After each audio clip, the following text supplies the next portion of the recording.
The heart tree had bled in winter for 1,000 years. Snow gathered in the grooves of its carved face, and the eyes looked wet in the morning light, as if the old gods themselves were watching from behind the slitted pupils. Jon knelt in the drift and let the cold bite his skin. The air smelled of iron and pine needles and wood smoke from the castle's chimneys. He held a parchment that crackled like frost when he unrolled it, the wax on its broken seal smudged by thumbs long dead. He had kept it hidden for days, taking it from the dark nook in the maester's shelves where it had slept among dust and old vellum, because to read it was to make a thing real. Robb's hand had always been a bold one, the strokes wide and sure. Jon traced the letters with a gloved finger and said his brother's words again in a whisper only the heart tree would hear. "I do hereby name my brother Jon Snow as my trueborn heir, with all the rights and titles of House Stark of Winterfell, to follow me as king in the north should I fall. To bind the north in one, I command that he wed my sister Arya Stark, that our blood not be sundered." Signed and witnessed by those present. Each time he read it his ribs clenched. The ink had bled where Robb's quill had caught in the parchment, a tiny flaw that made the line feel living. It was not the first time a northern king had made such a demand, maesters would say. Cousin marriages were not unknown. But the north was not a ledger of legalities. It was breath and bone and oath and memory made him and Arya children with wooden swords, squinting at each other under winter sky as needle flashed and Longclaw's shadow fell across the snow. Bootsteps sank softly behind him. He didn't turn. Sansa's furs brushed the lower branches as she stepped beneath them. He knew the sound of her tread now. A measured thing since her return, each footfall keeping its own counsel. "You shouldn't be out without a cloak," she said. Snow caught on her eyelashes, threading the auburn like silk. "I needed to read it here." Jon rose, the parchment loud again, and offered it to her. She had read the words before. She did so again, eyes steady. When she finished, she did not speak at once. Sansa set the parchment against the heart tree's red bark, fingers white from the cold but misting warm breath over the folded edge as if gentling a child. He wrote this before the riverlands broke around him, before the phrase. "He meant it," Jon said. "Robb didn't make words if he didn't mean them." "Yes." She looked up into the weirwood's face. He also wasn't a god. He couldn't see what that command would cost. Jon found the stripped taste of iron in his mouth. "There is more." Sansa's eyes moved to him. She had grown used to hearing the worst and not flinching. "Howland Reed came in the night," Jon said, the name a stone that sank through him. "He found his way through the wolfswood like mist finds a hollow. Bran sat with him beneath the tree until dawn. He told me what he saw when he was young. He told Bran what he remembered, and Bran told me what he knows. The Tower of Joy," she said, voice lowering. Her eyes flicked to the heart tree as if the carved face might answer. "You are Lyanna's son." A wind pushed through the branches and scattered powder onto their shoulders. Jon nodded. The words had moved through him like the slow thaw of a river. They were true down to the grain. "He was there when Father found her. He says she gave me to him with blood on her hands, and he swore, Bran, he can see pieces. He saw blood on the bed and a babe at her breast. He says she spoke a name, but the wind tore it away." Sansa's breath fogged. "So you are not my brother." She said it without relief or disgust. It lay between them like a fact of weather. "But you were raised as my brother, and Arya, to her you will always be." Jon looked past her, past the leaf-bare branches to the gray stone of Winterfell shouldering the sky. Smoke rose crooked from the chimneys. Somewhere within those walls Arya would be sharpening a blade or not sharpening one, because she liked the feel of the steel as much as its edge. The law would allow it. "The North is older than law," Sansa said. She pulled her cloak tighter. "The old gods see hearts. They see how children learned each other's faces. They see how men bend when they must or break when they cannot. They see what others refuse to. If this is done, Jon, it must be done for the right reasons. Not because Robb's ink told us to. Not because southern lords might think it neat. Because the North needs it and we choose it with clear eyes. I would not force her, he said. I would not force you or Bran. You are my family. You are ours, Sansa corrected softly, and the words warmed the air between them. But this will not be a private grief. The lords will have words. The Manderleys and Umbers and Karstarks and Glovers and Tallhearts will drag the past through the hall like a dead deer and ask if it will feed us or poison us. They will speak Robb's will like prayer. Some will mutter of Targaryens and dragons and old kings who married sisters. And Arya? A small, unwilled smile touched her mouth. Arya will lift her chin and tell them to hang their tongues by the roots. She will, Jon said, and for a heartbeat he felt the storm ease. They heard the light patter of feet before they saw her. Arya moved snow the way wind moves it, whipping up from drifts and settling without tiring. She ducked under a branch and came into the open, cheeks red, hair loose and dusted white. Behind her, Ghost padded silent as breath, his red eyes set on Jon. Nymeria's absence was a shadow between the trees. Arya had once said she could feel the great she-wolf sometimes, way out among the hills, a presence like a bone you'd broken when you were small that aches when rains come. You told her, Arya said, reading Jon's face before he spoke. She nodded at Sansa. Good. Secrets breed like flies. Sansa stepped toward her, hand lifting and then falling. She had learned not to embrace Arya without warning, the way you learn not to spook a horse. You are frozen. Come closer to the trunk. Arya grinned, that quick, slant grin that had not changed since she was small and always bled some softness into Jon. She moved to the heart tree and set a palm against the bark. Her eyes turned to the parchment in the bark's seam. Is that it? Jon drew it free. The seal scraped. Arya took it with a carefulness he'd never seen in her hand before. She read as if the words were enemy tracks in snow. When she finished, she held the paper between thumb and forefinger as if it might burn her glove and looked to Jon. You would do it, she said. If the North needs it, he answered. Not because Robb said so, because we say so. Her face did not move. She looked at Sansa, then back at the heart tree. Snow settled on her lashes and melted in the heat of her gaze. He always did like to tell me who I would marry. Robb, father, the hound, the world. Sansa's mouth twitched. Thank the gods for bastards, then. Arya stepped close enough that Jon saw the nick down her left ear from some knife or training accident he had not been there to see. Her eyes searched his face like a blade looking for a seam in mail.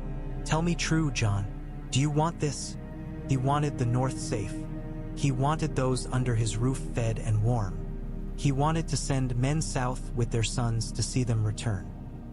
He wanted to look up at the battlements at dusk and see wolves moving, the old rhythm of watchfires and night patrols, not flames licking at stone while the world howled. He wanted to not lie to those who had followed him. He wanted to hold to something that would not be taken by others' games. He wanted to belong to a thing older than any crown. And Arya herself, Arya had been a star he steered by since they were small. He had loved her with the kind of love that does not ask to be named because names make small what is vaster than breath. Yes, he said, and it felt like pulling a splinter from flesh, hurt and relief in the same moment. If you do, Arya tilted her head. I never thought I'd be a lady. I never wanted to sit straight and embroider and smile at men who think their bellies make them wise.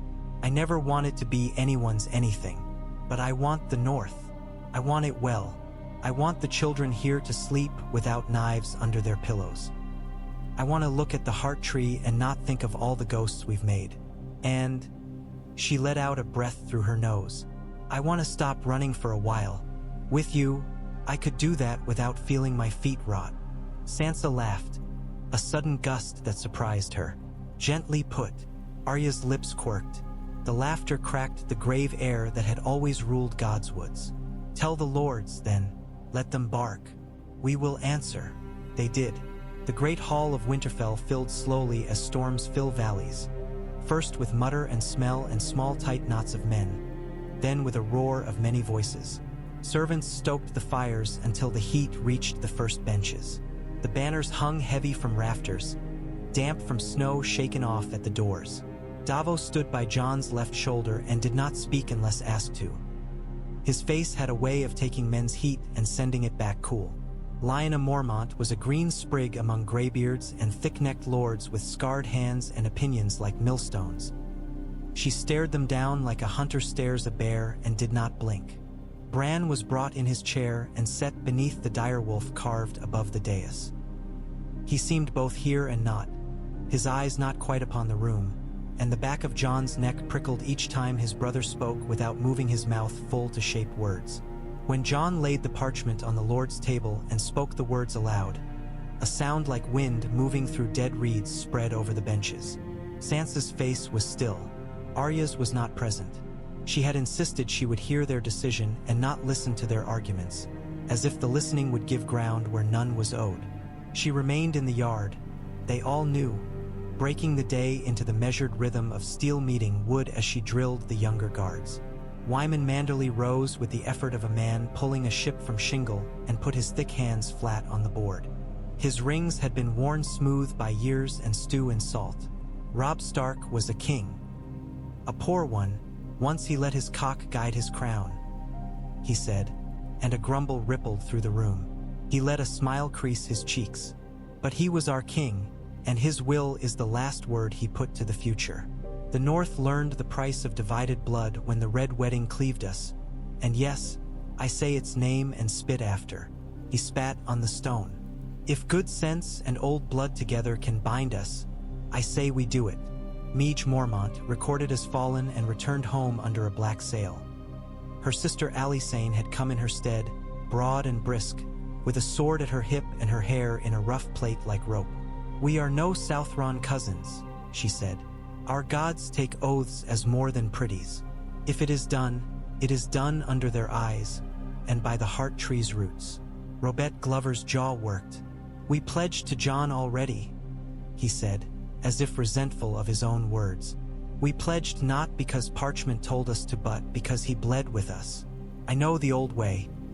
It was not unknown for cousins to wed in the days when the snows were deeper than our roofs, to keep a house together. But they were cousins who had not grown together under one roof. Galbart Glover snorted. A boy who grew with you is a better husband than a stranger who splits your house and takes your words south in his purse. Roosa's poison had not altogether drained from the north. There were men in the back whose faces still had the pale, inward look of those who had survived by turning their eyes from their neighbor's pain. Jon saw one of the Ryswells lean to his cousin and say something behind his hand. The cousin glanced toward Sansa with a look that had in it both hunger and calculation. Davos shifted, reading the room as a man reads a tide. Then Howland Reed stood. He had come in with no fanfare, green wool splotched with old mud, the smell of moss about him as if he had brought the necks wet with him. It was a rare thing for a Cronogman to stand in a cairn of stone, and men who had never seen one before looked at his slightness and the soft, steady eyes and did not know where to fit him in their minds. I was with Eddard Stark when he climbed the mountain, Howland said. He did not project. The hall bent to him as if the planks had a memory of the man who'd built them. I was with him when he found his sister dying on a bed that had been a cradle and was now a bier. I saw him take a babe from her arms and swear a thing that would break his heart for the rest of his life. He did it to keep a promise made to blood and to keep that babe's head attached to his shoulders. I say this not to make you gasp. The world is full of things that should make men gasp, and they do not. I say it because you must know what it is you are watching. He turned and looked at Jon until the hall was only that gaze. This is Lyanna Stark's son. He is not her brother's. The old gods were there when the promise was made and when the lie was told. If you think them likely to strike lightning now for a marriage they did not strike for a falsehood, you have a different understanding of gods than I do. If you think this marriage would poison our wells more than leaving our house to be broken like a cart whose wheels have been taken by every neighbor, then you have not lived on the edge of water like I have. A wave of talk. Davos leaned up and murmured in Jon's ear. Let them say it and spend it. It will be worth half as much after it's been in their mouths. Jon waited. He felt the weight of Longclaw on his back like a hand. He took in the faces. Karstark men there without a lord. umbers louder than sense. Serwyn grim as always, flint and Norrie like flint and noon. He glanced to Sansa. She gave him no nod. She had learned a queen's face, a mask that was all the more honest for showing nothing until it chose. When the noise ebbed, he stepped forward and let his knuckles rest on the table. "I do not take this lightly," he said. "I do not ask it because Robb asked it or because the law would let it. I ask it because I am tired of the North bleeding out because other houses would like to drink what is left of us. I ask it because we have ghosts enough and I would not add more with a poor choice. We need a Stark house that will not be whittled each time a raven flies. We need a hearth where children will know the tales and the dogs will know their names." He felt the room lean. He did not try to sound like a king. He spoke as he had to them on the battlements, as he had to men in the cold who wanted to go home. "Arya is my cousin. She is a woman grown. She is unwilling to be shaped by any hand but her own, and I will not try. If she says yes, it is yes because she wills it. If she says no, we will bind our house another way. The North stands because we do not throw stones at each other when the world is throwing knives. I do not require a witness for what I am. I am a Stark by blood and a Stark by keeping faith. You named me. If you withdraw your names now, say it to my face. If you stand with me, stand cleanly." Silence nested in the rafters, then settled in the benches like a winter bird. Men began to stand or not. Manderly rose first without a glance at those near him. Lyanna Mormont stood as if anyone who wished to say otherwise could come try to sit her down. Robert Glover came up like a boulder rolling, slow and heavy, but once it moved it would not be stopped. The standers pulled the cautious ones after as hearth smoke coaxes heat. Those who did not stand did not shout. It was enough. When Arya came in, there were men in that hall who had never seen her before, and those who had would have looked twice anyway. She moved like a tight-strung bow. Snow had melted in her hair. Her cheeks were flushed from the yard. She did not look cowed. She stepped to Jon's side and stood without touching him. She surveyed the lords with the same frank appraisal she gave a field or an alley. What could be used? What could kill you? What would follow if you pulled on one thread? She let the silence go on long enough to feel like a test and then nodded once, and the room went loose. "Good," she said. "That's done then." The wedding was under the heart tree, as Sansa had said it must be if it was to be anything at all. A wind had come in the night out of the north and scoured the sky clean. The morning was so clear the air felt like glass. Bran wheeled himself out early and placed his hand on the roots until his eyes went far, and when he came back from wherever he'd gone he told them the hour. They came without trumpets or gilded words. Davos stood back. Howland Reed walked barefoot through the snow and did not shiver. Lyanna Mormont flanked Arya like a small steel shadow. Ghost lay at the edge of the grove, tail flicking, forbearing to chase the birds picking at the crust. Arya wore gray and white. The cloak Sansa fastened over her shoulders had been their mother's, mended and fitted. Jon wore black and gray. Longclaw's hilt gleamed dark at his shoulder. There was no septon. There was the tree and the water in the pool black as iron, and the way sound thinned under the branches. The words they spoke were the old ones because there were no truer. They did not ask for love because love in the north was not a thing you asked for. It was a thing you recognized when it stayed through thaw and flood and harvest and hunger. They asked for endurance. They asked for true seeing. They asked to carry together what had to be carried or be broken beneath it. Jon lifted the cloak and set it upon her, and the weirwood watched with eyes that had watched wolves mate and kings burn and mothers pick nettles with their children at their sides. Arya did not bow her head. She looked into his face the whole while. When he tied the clasp at her throat, his seesawing breath steadied, as if a rope had gone taut between them. He took her hands then. They were scarred and nicked. They fit his as if they had been made to hold sword hilts alone and had found, against all instruction, they could hold other things too. There was no kiss under the heart tree. That was for other gods and other places. They touched foreheads. The cold of her skin and the heat of her breath felt like the north itself. After, there were fewer feasts than men expected of a great hall. The winter stores had not yet recovered, and fat was not something you burned for show when children would need it in 2 months' time. But there was meat. There was ale. There were toasts and songs.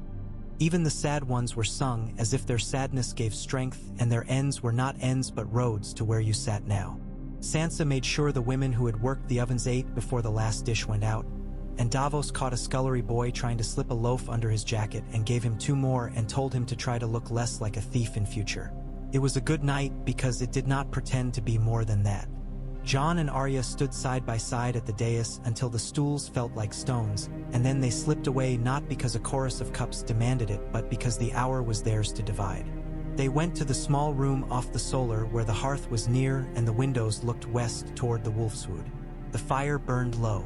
A birch log hissed and popped, and the smell made Jon think of childhood autumn mornings when he had woken to frost on the eaves and Robb Alar. Edie gone to the yard. Arya stood with her back to the fire. She had taken off the cloak and laid it on the chest as a soldier lays down a standard. She looked at Jon and the laugh slid out of her. Not mockery, not even humor, but a quiet release. "We did it," she said. "The thing that seemed bigger than the walls. Yes, I won't pretend to be something I'm not." Her hand flashed like memory to the hilt of the knife at her belt and then relaxed. "I won't smile when I don't mean it. I won't sit quiet when men talk nonsense. I'll do the duties. I'll attend the councils.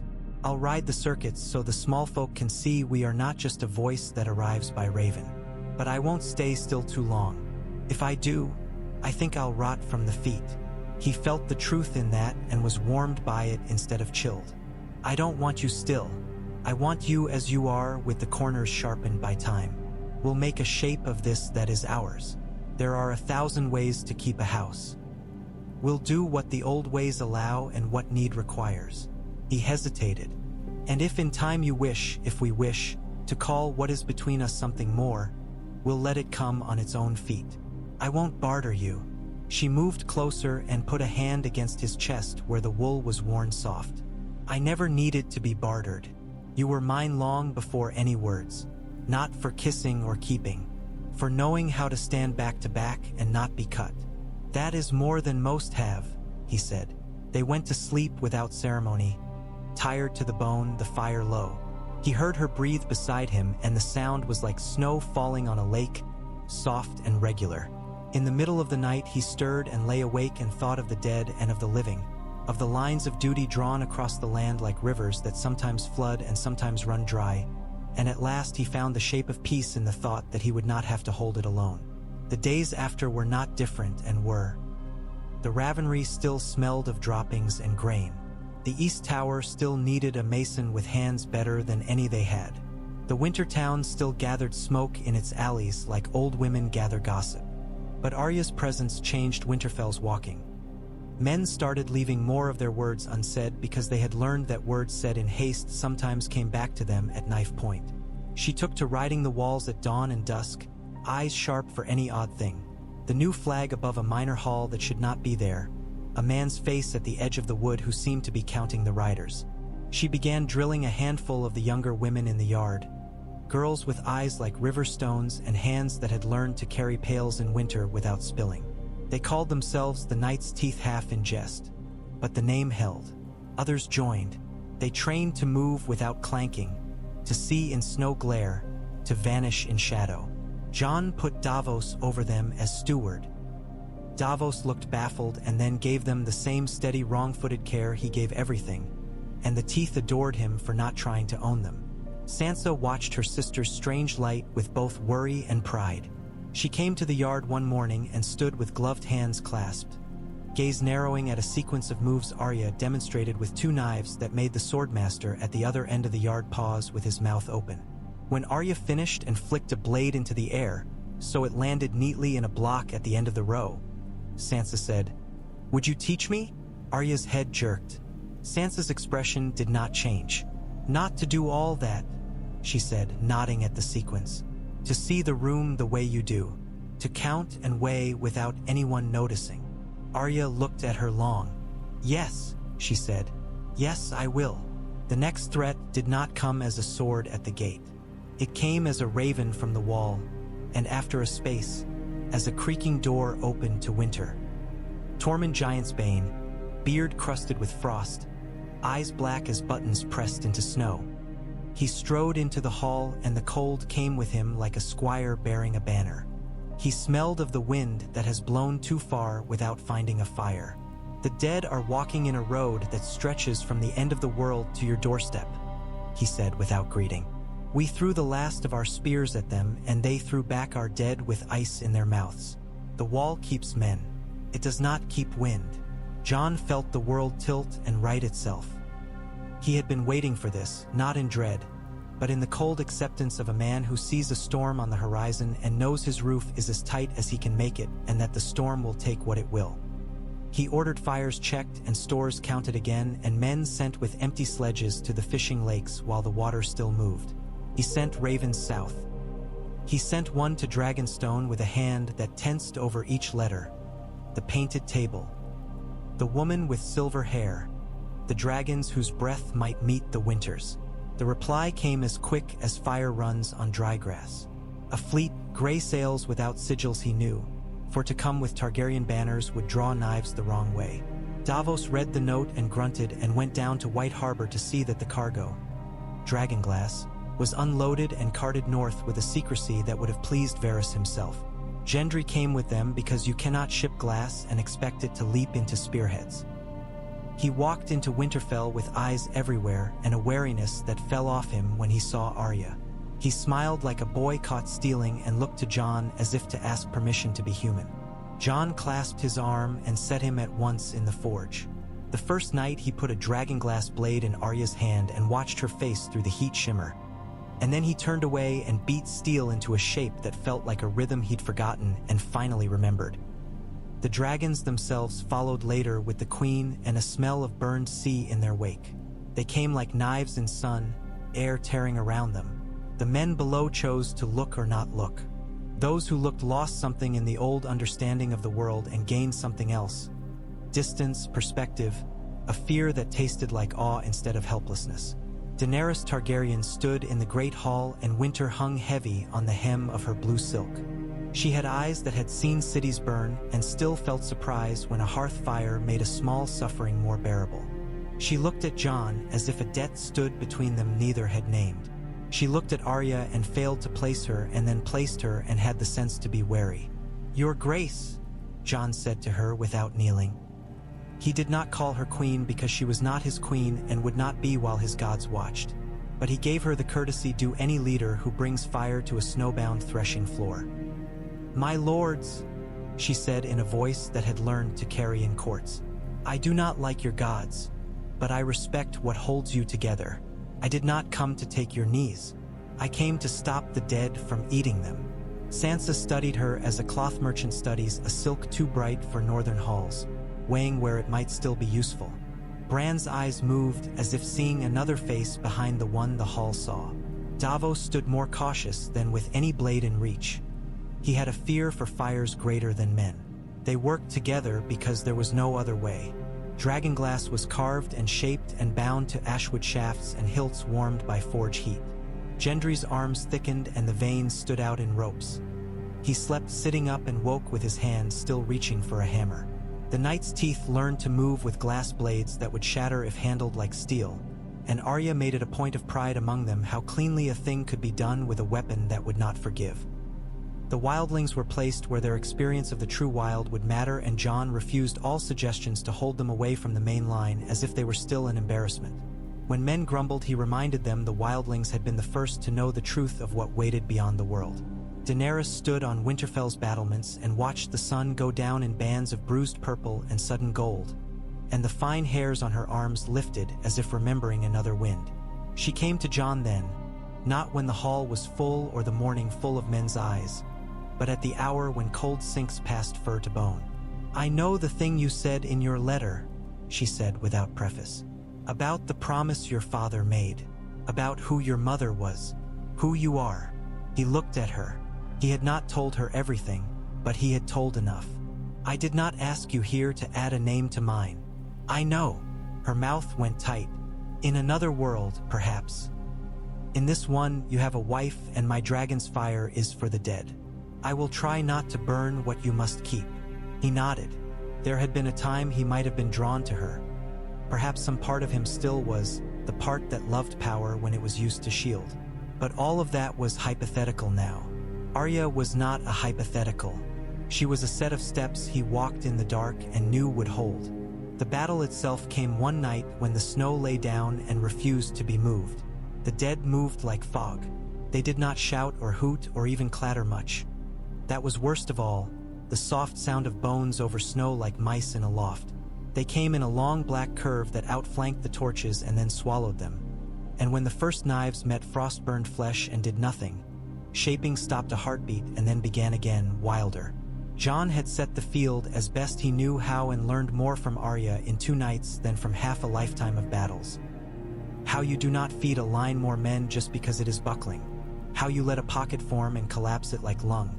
How you give your enemy a taste of you and pull back and watch where the empty space draws him.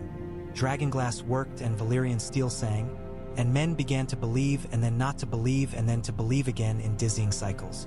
The dragons burned white ridges to runnels of glass, and the shock wave of their passing knocked men flat and made old spears behave like grass. The dead did what they always do. They learned from the living without learning anything of mercy. They turned tools against their makers. In the 3rd hour, the dead broke the southern flank down by the lake where the ice was thin and poured toward the winter town. The cry went up and was swallowed by a muffled roar from below the crypts. Jon felt it in his stomach as if the stone underfoot had become a drum. "Arya," he called, and she was already gone with the teeth. Racing the dead through light and shadow, Ghost their leading edge. They went through alleys men had played with beans and knucklebones in the week before. They went past doors behind which babies wailed with a pitch that made your hands curl. Arya cut and thrust without flourish to save strength. She knew to use the spent weight of her own arm to draw the knife back and to trust the blade's brittle hunger where a sword would bounce.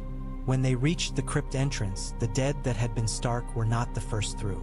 The dead that were just dead came like wind through a crack and pressed against the doors with the mindless patience of water. Gendry was there before them because the forge had screamed and he had run without thinking.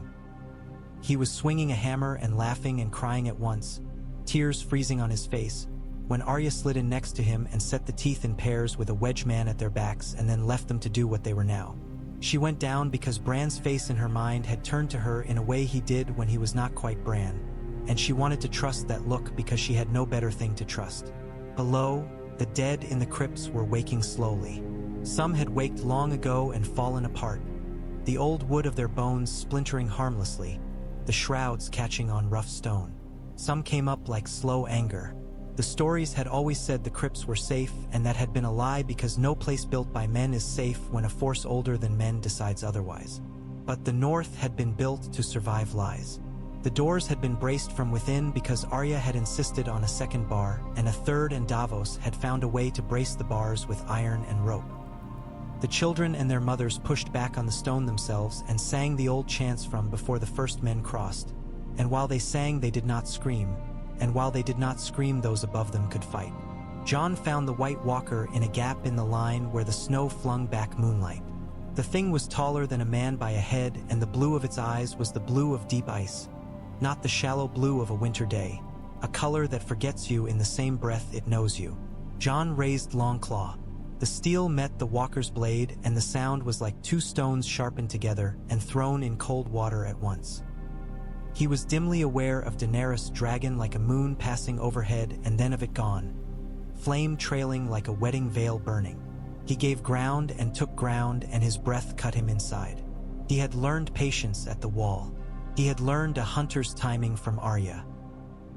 He waited until it had committed to a strike that would twist him open, and then he slid in, as he had watched her do, and the arc of Longclaw came close enough to his own leg that he felt the wind of it, and the walker's head separated from its body with a quiet like a candle going out. The thing they took to be the Night King came later and came worse. It did not hurry. The dead did not need him to hurry because what they do takes no effort. It came into the Godswood where the iron-black pool was, and the heart tree stood with fresh blood burning in it. And Bran sat beneath with a look like a man trying to remember a song that once was his and now belonged to the sea. The Night King's eyes moved slowly over the Godswood and then fixed on Bran as if on a knot, and Jon felt something old push against his mind and slide off. Not because he was stronger than it, but because something else intervened. Arya came from behind it because that was how she had learned to kill since she was small. Wade in where men think no one will wade. Slipped through the places formed by men's blind spots. She had left Ghost with the teeth, and it had cost her to do so and freed her to move. When the white shadows turned with soundless speed and caught her by the throat, she let the knife drop as she had been made to drop needle once upon a time. And then she caught it in her other hand because she had learned to never let a thing be taken without first asking if that was the only way. The dragon glass went where it needed to, not because a god guided it, but because she had trained her body to put her will at the end of her hand. The blade shattered and cut her palm as it buried in the Night King's ribs, and Jon thought for a mad instant it would not be enough. Then the thing made a sound like a crack going from one end of a lake to another, and everything that came from it fell like snow that has been suddenly told it is spring. When it was over, the god's wood was full of steam. It rose from the pool and from the men and from the dragon's back and from the dead that were no longer dead or anything at all. The steam was white, and the moonlight made it silver in places and gray in others, and the weirwood's face looked out through it with something like relief. Arya leaned against the tree and wrapped her bloody hand in her sleeve. Jon's chest heaved as if he had just finished running uphill with a pack of stones. Bran looked up at them very simply, like a boy who has looked up after bending to tie his boot. "Thank you," he said, as if he had ordered a crust and been served a loaf. There was both madness and sense in the thanks. Winter did not end because the dead did. Years do not stop being hard because one terror has passed. But the light changed its angle. Men went about their work with a new sinew in it, like crews who have taken a ship through storm and know now which boards still hold. Daenerys looked at the north as if it were a creature that might or might not consent to be stroked. She asked for men to join her to take King's Landing. Jon would not give them, not in force. He sent provisions and smiths and a handful of veterans who had sons to spare and debts of honor the veterans themselves could not bring to ignore. Other houses sent more because other houses had other needs. Sansa arranged it. She turned gifts into leverage and leverage into safety without using the words, because the Aerie still cast a long shade and names did not always need to be spoken to make a thing real. Tyrion came north and spoke with her a long afternoon in a chamber where the sun made a small coin of gold on the floor, and they left one another with faces that suggested both had been flayed gently and asked to admire what lay underneath. Arya went west of the Wolfswood and down to the White Knife and watched the river move. She watched the way it cut at its banks and deposited them lower down and learned something that could not be written in a book. She took the teeth to villages where the men had not been back from war, and the boys tried on their fathers' voices and frightened their mothers with the way they fit. She taught those boys how to set spears and then told them to put them down. She taught the women how to step behind a door and make a man who had come for violence rethink. And she taught them how to run and not die if that was the smarter choice. She did not ask if this was work for a lady. She did not ask anyone's permission to be useful. In the second spring, a child was born in the room with the western window that smelled of old beeswax and wool. Arya did not cry out until she could not stop herself, and then she did not apologize for it afterward. The midwife's hair fell out of its pins, and she swore like a woman whose hands are elbow-deep in blood and need. Sansa wiped Arya's brow and said nothing that was not needed, and then said it again when it was. Jon stood outside the door because that was his duty, to be where sound could reach him and not be a hindrance where it could not. He heard the first cry and his knees went weak in a way no spear or blade had ever made them. The child took the breast without fuss. She had a dark tuft of hair on her head and a crease that would not be smoothed between her brows. Arya looked at her as if she were a word she had always known and had never said aloud. She looked like contentment and terror holding hands. "What will you call her?" Sansa asked softly because Sansa knew names. "Nymeria is taken," Arya said, and Jon laughed. And the laugh was something that wiped away a layer of winter nobody else had seen was there. "Lyanna has too much blood in it for a firstborn," she added. "Let us ease her burden as long as we can." "Robin," Sansa teased, and Arya snorted, and then her face softened. "No," she said and turned to Jon. "You choose." Jon looked down at his daughter. He felt in him the ache of the long to the short, of the old to the new, of names to faces. "Ellen," he said, "for Ellen of the Wolf's Wood." The old tales say she ran with the wolves and brought meat to her house when Snow's ate men's food. Arya raised a brow. "You're making that up." "Probably," he said, and she laughed. "And the name was chosen because it fit in the air. Ellen Stark grew like a sapling that has found a seam in rock, tough and sure and able to find light. When she walked the yard at 2 winters old with a practiced sword carved of ash and dragonglass embedded the hilt like decoration, Arya marched beside her and corrected her stance and then laughed at herself for correcting it. Sansa read to her and did not weep when the child fell asleep with her head in Sansa's lap, though she wanted to. There was a line of loss that would never quite stop singing in Sansa's bones, and she learned to hum with it. Ghost grew old the way wolves do, swiftly and then all at once not at all. One day Arya woke and knew without being told that Nymeria had turned her great brown head toward the west. And 2 days later a young shepherd brought word of a gray she-wolf leading a pack along the cliffs. And Arya went to the Godswood and put her hand to the tree and asked nothing and expected nothing and still felt something like an answer. There were threats because peace is not the absence of threat but the management of it. Euron Greyjoy came boiling up from the south at the head of a fleet that sounded like laughter if laughter could be made of iron on iron. He brought fire to White Harbor and laughter to its flames. He delighted in his own ruin. Wyman Manderly's grandson, a boy with hands soft from arithmetic and a mind hard from it, held the walls and sent smoke signals into a sky that Snow swallowed as soon as they rose. Jon rode without sleep and Sansa sent ravens without ceasing, and Arya took the teeth and found a merchant in the harbor who had once run sealed skins from Loreth to Gulltown and still owed a debt that could be collected with interest. A fog bank rolled in from the east, not made by man but used by them as if it had been ordered, and Arya's boats slid through shadow like knives through cloth. They took Euron's flagship in the fog, and the surprise on his face when a small girl rose from behind a cask and put a blade through his eye was the last surprise he would ever feel. They did not announce it. They allowed his fleet to find out at dawn when it saw no flares from the flagship, and by then their lines had tangled themselves from lack of a single will to keep them tight. In the retellings, 10 men would claim to have dealt the killing blow. Arya let them have it. She had been taught the uselessness of arguing over truth with men who needed lies more. The Karstark remnants tried to complain that a Thorn had married a Stark and that their old claims could be resurrected like the dead. Sansa welcomed them to Winterfell and seated them in places where they could see the carved wolves in the beams and the way the men serving stew carried themselves.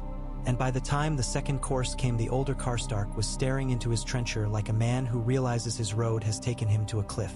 The younger was still foolish enough to stand and shout and be put down by Lyanna Mormont's gaze, which was worth more in the north now than 10 swords. Arya said nothing through it and afterward climbed to the battlements and let the wind scour her clean. A second child came in a winter of blue ice, when the rivers made creeks like sleeping beasts and the road to the Dreadfort sat empty under a sky that could have shattered. The boy had eyes like Jon's and hair that curled at the ends like Arya's, and he came into the world with a yell so fierce the midwife said she almost slapped him for it before he'd even offended. They named him Brandon because names are not heavy when carried right, and because Bran smiled when he heard it in a way that made Sansa look at him and see her brother plain behind the other eyes for a heartbeat. The third was a girl who had all of Sansa's patience and none of her politeness, and they named her Catelyn because dead names should not be allowed to gather dust. When King's Landing burned, it did so under a sky that had no business being beautiful and under a committee of ravens that arrived black as judgment. The news moved through Winterfell like a long, slow knife. Daenerys Targaryen had done what she said she would. She had broken a wheel. In its place, she had left a field of spokes and ash. Jon walked out into the yard and stood looking at nothing. He did not speak for a long time. When he came back inside, Arya was there and Sansa was there and Bran was there in the doorway as if he had rolled to the place without wheels.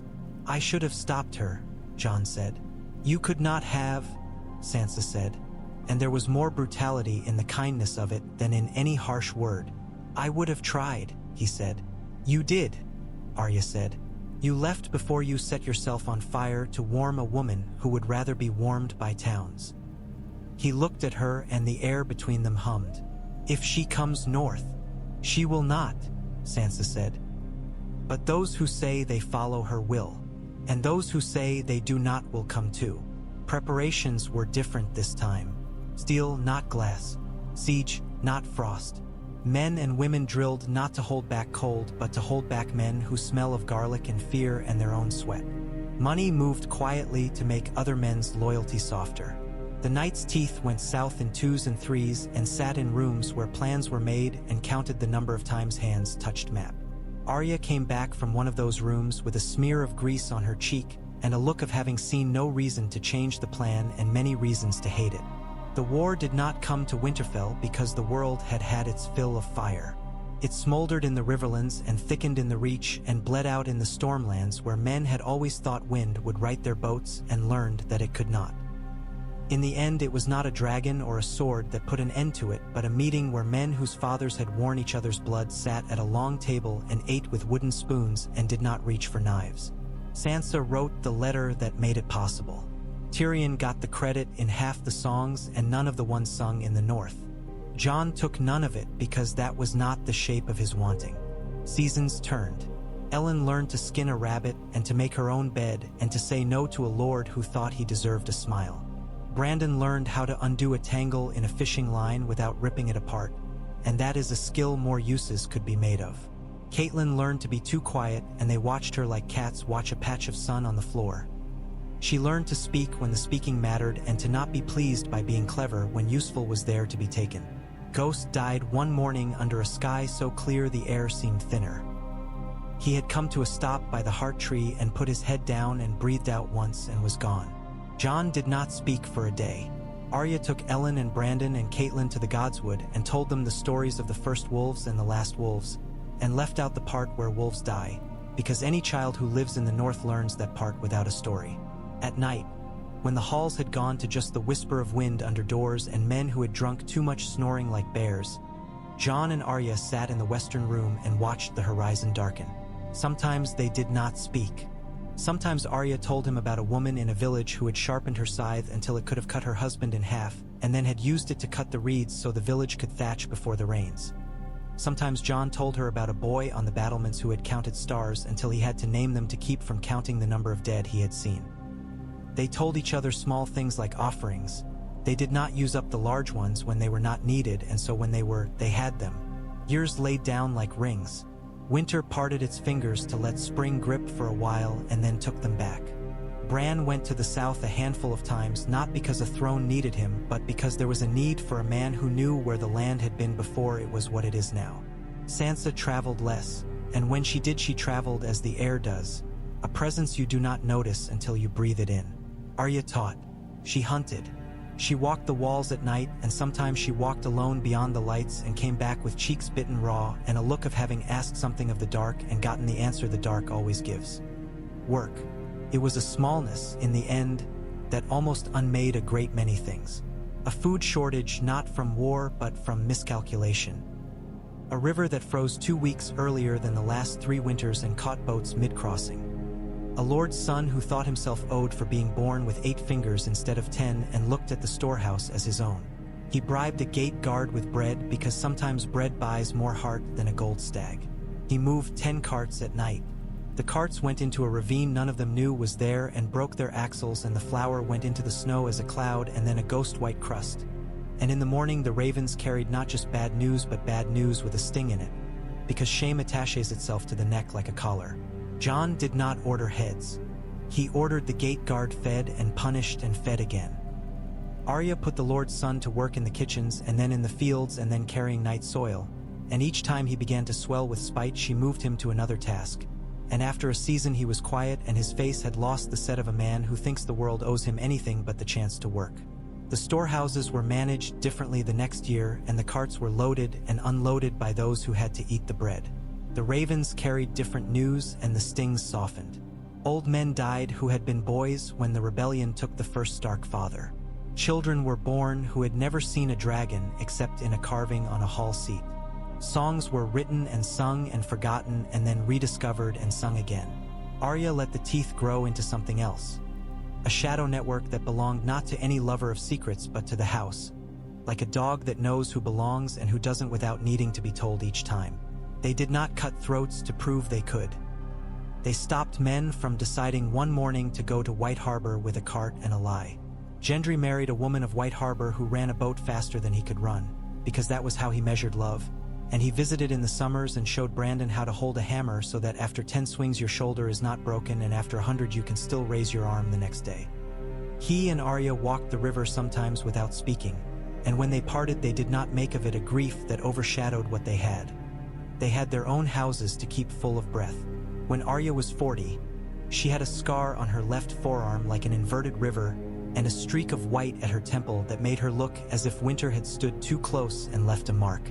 She rode out one morning and the sky was the kind of gray that promises nothing. She went to the edge of the forest where the ground gives way to marsh and reeds, and there she saw a wolf on the rise.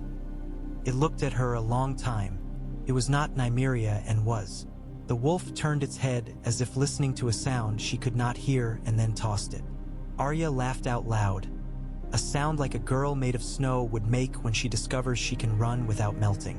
She bowed to the wolf and it turned and went away. She sat her horse and watched until the gray swallowed gray, and then she went home.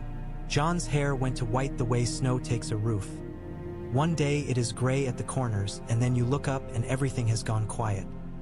He walked the yard and greeted men by name and asked after their grandsons and the mare that had thrown a shoe and remembered the answers.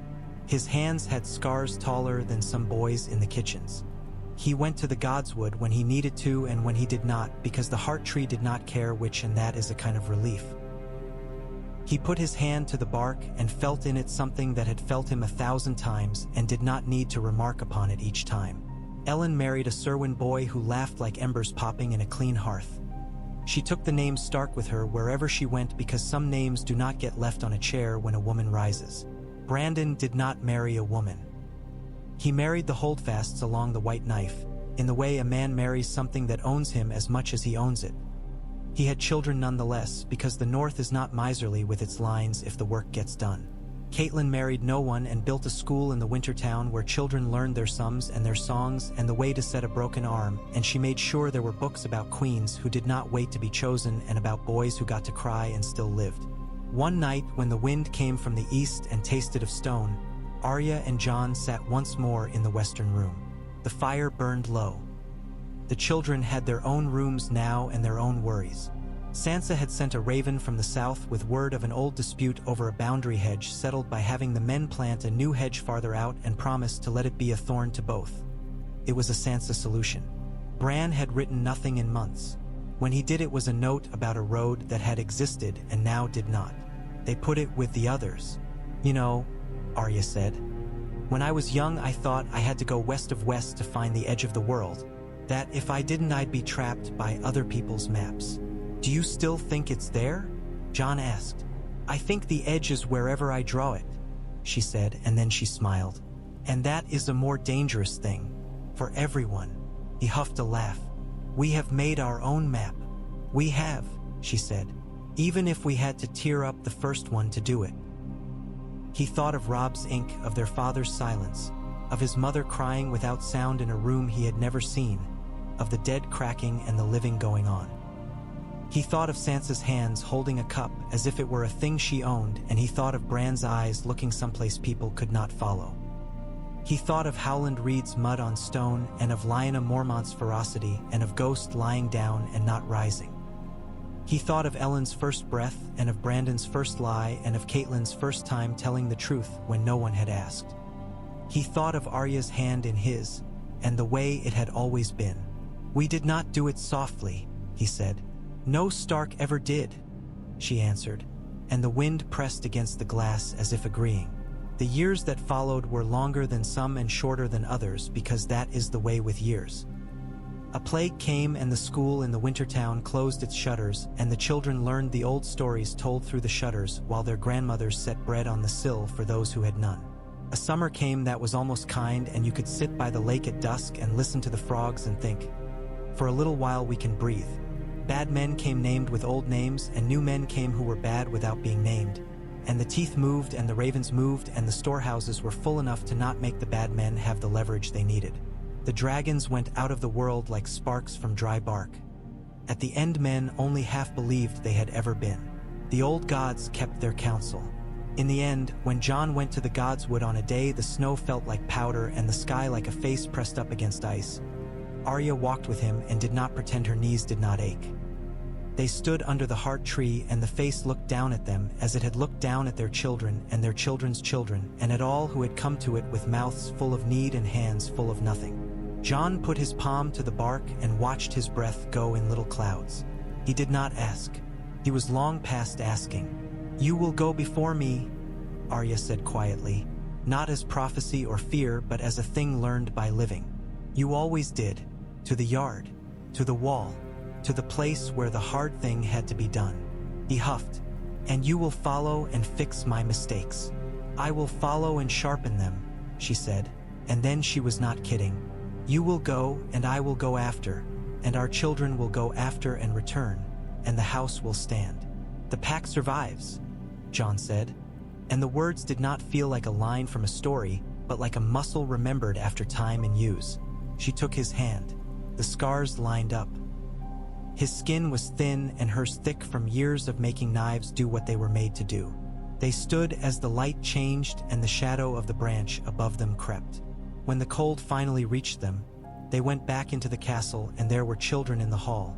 And on the high table sat a carved wooden wolf one of the apprentices had whittled and forgotten, and a pot of broth bubbled rich as a promise. Jon sat. Arya sat beside him. Sansa walked in with her hair like a fall of leaves and put her hand on both their shoulders and squeezed. And Bran rolled forward until his wool squeaked, and then it didn't, because the boy who oiled it had finally learned. The house stood. The heart tree watched. Snow fell and melted and fell again. When the wind turned from north to west, it brought rain that beat at the shutters like a drummer who has not been told to stop, and the children ran laughing from one end of the hall to the other and fell and got up and fell and got up, and were not told not to fall because falling is one of the ways you stay upright. In the years when small things piled up and threatened to tip the table, someone would put a hand flat and steady it. Sometimes it was Arya. Sometimes it was Jon. Sometimes it was a child who had learned by watching. Sometimes it was one of the kitchen girls, shaking flour from her hands and saying with more sense than any lord, "No." A stranger coming upon Winterfell might have seen only stone and smoke and wolves on the banners. But those who came as friends found something else. A rhythm more than a rule, a memory more than a law, a house where vows had not been made to make songs but to be kept. On certain nights when the moon was a chipped shield and the sky clear enough to hear the stars crack, a woman with a streak of winter in her hair could be seen walking the wall, and beside her a man with a white head and a sword whose edge no longer needed proving. If they did not speak, the silence said enough. If they did, the words were shaped by the old god's gaze and by the rooms where children slept and by the long road behind them that others would walk after. Once, late in a year when the apples were small but sweet, Ellen stood under the heart tree and asked in a voice that did not tremble, "Mother, Father, how did you know what to choose?" Arya looked at Jon, and the old smile, sharp and soft, crossed her face. "We didn't," she said. "We only knew who we chose with. And that," Jon said, "was enough." Ellen nodded and smiled with her father's steadiness and her mother's refusal to soften it for anyone who asked. She went from the God's Wood to the yard. The sun came out and lay across the snow like a promise it could not keep forever but would try to for a while. Winter would come and go. Children would be born and old men die. The packs would split and rejoin as packs do. The edge of the world would keep moving because that is what edges do when men try to find them. Maps would be altered and burned and redrawn. But when the wind blew through the gods, you could hear something in it if you had the right ears. A low sound like breath drawn in and let out. A house not sighing but settling itself more firmly on its foundations. Ready for the next storm, grateful for the last fire, eyes open.